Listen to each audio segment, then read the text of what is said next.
On May 25, 1978, a package sat in a parking lot at the University of Illinois, Chicago. It looked innocent enough.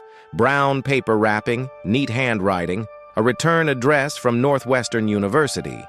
But there was one problem. The professor listed as the sender had never mailed it. When a security officer opened the package, it exploded in his hands.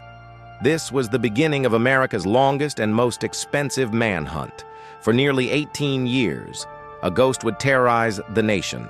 He called himself FC. The FBI called him the Unabomber.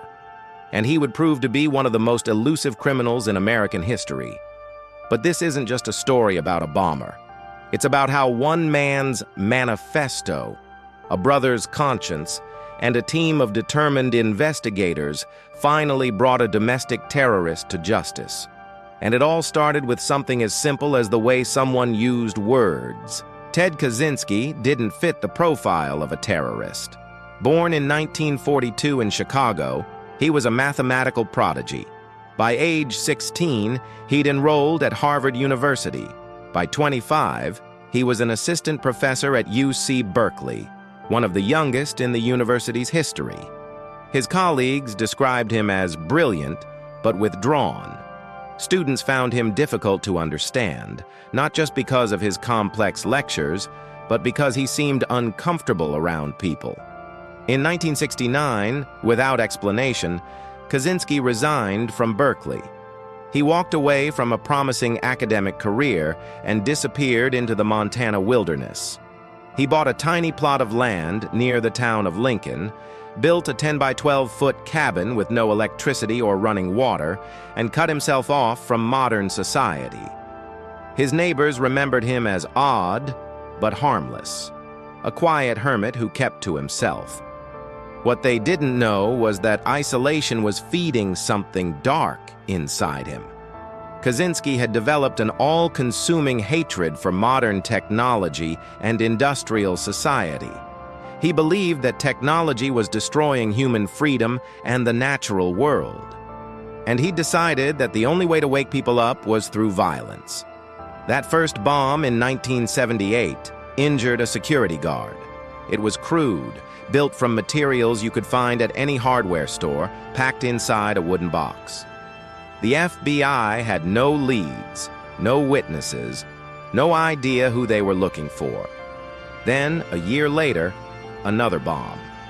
This time on an American Airlines flight from Chicago to Washington. It didn't fully detonate, but it forced an emergency landing. 12 people were treated for smoke inhalation. The pattern continued. A bomb at Percy Wood's home in Illinois, another at Vanderbilt University.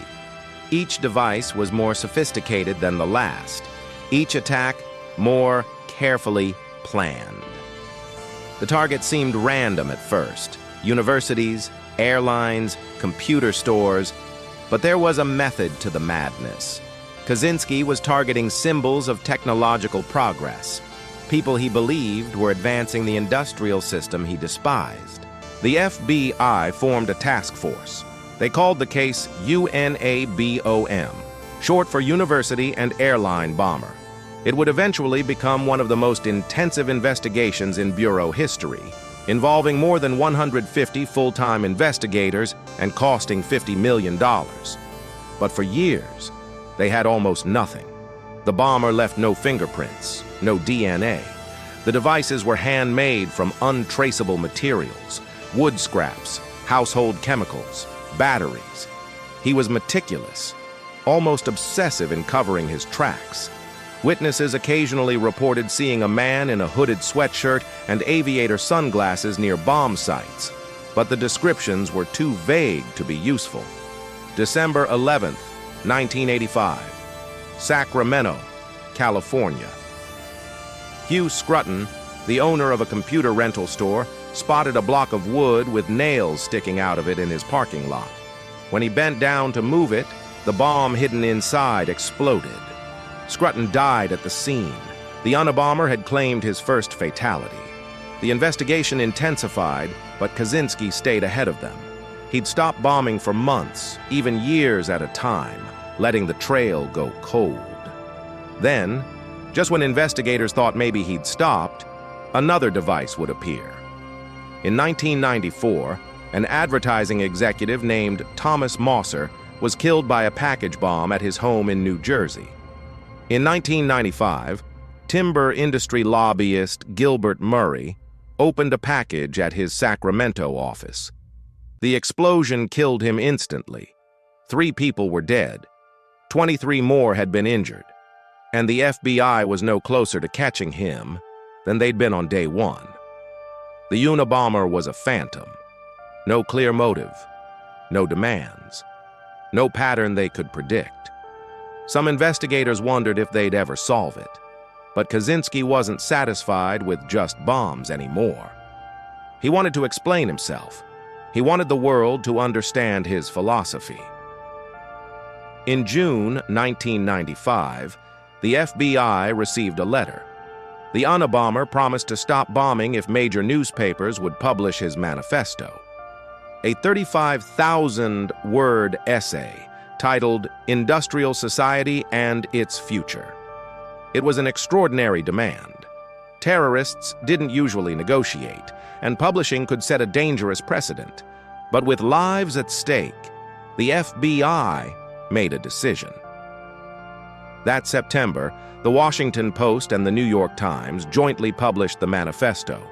The document was a rambling critique of modern technology and industrial society. It argued that the Industrial Revolution had been a disaster for humanity, that technology was robbing people of autonomy and destroying the environment. It was paranoid, angry, and deeply disturbed. But it was also articulate. Whoever wrote it was highly educated, someone who'd spent years refining their thoughts. The FBI was hoping someone would recognize the writing. They were counting on it, and in a small town in upstate New York, someone did. David Kaczynski was reading the manifesto when something clicked. The phrases, the arguments, the unusual way certain ideas were expressed. It reminded him of letters his older brother Ted had sent him over the years. Letters filled with rants about technology and society. Letters that used the same distinctive language. David didn't want to believe it. Ted was his brother. They'd grown up together, but the similarities were undeniable. He found old letters Ted had written.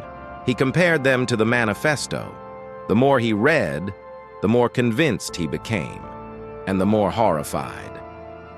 David faced an impossible choice: turn in his own brother to the FBI, or stay silent and possibly allow more people to die. For months, he agonized. He consulted with his wife, with friends, with a private investigator. They all saw what he saw. The writing matched. In February 1996, David Kaczynski contacted the FBI. He gave them his brother's letters. He told them about the cabin in Montana, about Ted's hatred of technology, his isolation, his increasingly paranoid worldview. David asked that his brother's life be spared if he was indeed the Unabomber. He wasn't seeking reward money. He just wanted the bombing to stop. The FBI immediately began comparing the manifesto to Ted's letters. They brought in linguistic experts.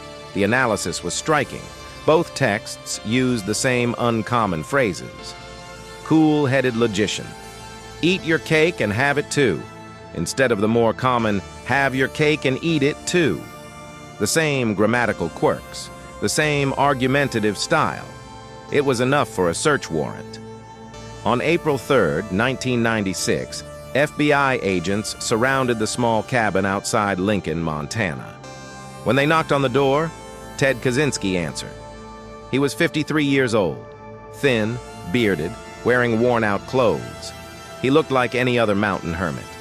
But inside that tiny cabin, agents found a bomb factory, explosive materials, handwritten diagrams, a live bomb ready to be mailed.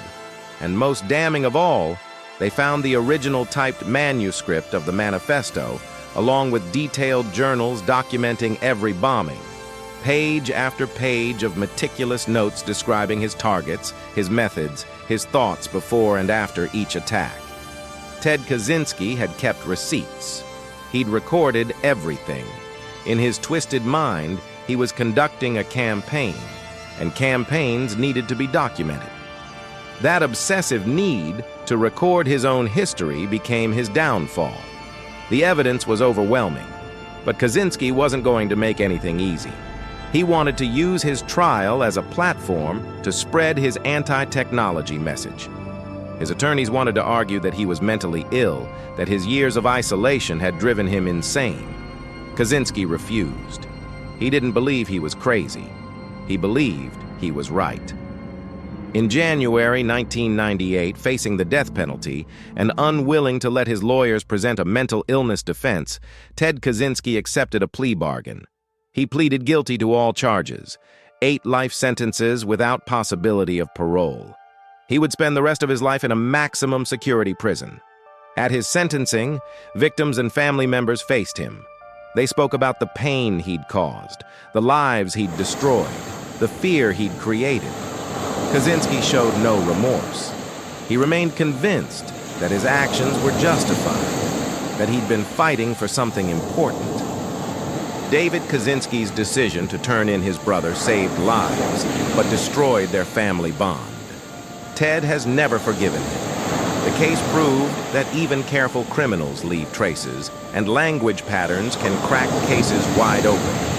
Ted Kaczynski remains in federal prison, serving 8 life sentences. He's now in his 80s, still arguing his philosophy to anyone who will listen. This case reminds us that intelligence without empathy is dangerous. David chose strangers' lives over family loyalty, ending one of America's darkest chapters. Behind every terrorist are victims, 3 dead, 23 scarred. The legacy isn't the manifesto, it's empty chairs and a brother's courage to do what was right.